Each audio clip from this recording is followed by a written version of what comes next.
எடுத்து வந்து ஒரு அடியாளாக சுத்தம் தோழி அணைகி வணக்கம் அடியாரும் மல்லிகை கதம்பரத்தினம்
ஓட்டமாக ஓடி வந்து என் ஆதாரம் இந்த கமலங்களை ஆதாரமாக சேவித்த காரணம் சுகம் பெற்று வாழ்வாய் என்ற ஆசீர்வாதத்தை கொடுத்திருக்கிறேன். அப்படியா? ஆமா. அப்படியா? இருந்தாலும் உங்க இடத்துல ஒன்று கேட்க ஆசைப்படுகிறேன். கேட்கட்டுமா? கேளுமா.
அரண்மனையில் பணிவிடைகளை செய்து கொண்டிருந்த அடியாளேக தோழியை இந்த சபை நாடி அழைத்த காரணம் என்ன?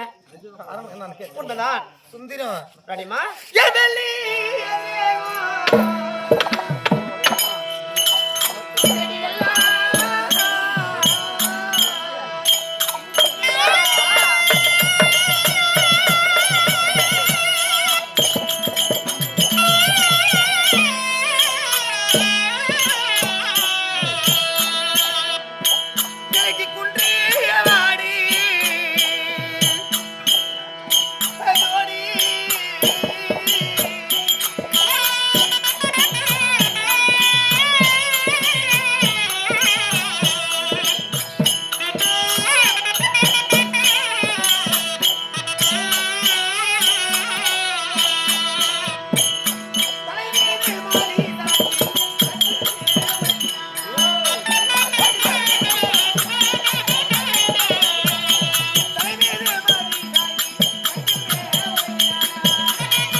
இந்த உடலாகப்பட்டது பஞ்சபூதங்களிலே அடங்கியது இந்த உடல்.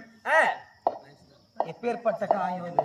உண்மைதான். காயமே இது பொய்யடா, காற்றடித்த பையடா, மாயனேனோ குயவன் செய்தே மண்ணு பாண்டே ஓடடா.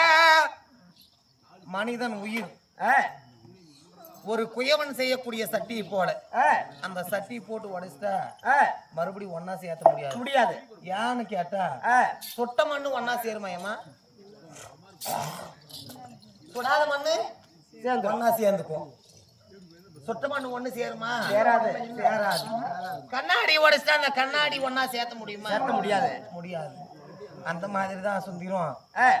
இந்த பாலா போன காயம் இந்த பஞ்சபூதங்களுக்குள்ள உட்பட்டது. அப்படியா? இந்த பூமாதேவி நம்மளை தாங்குறா.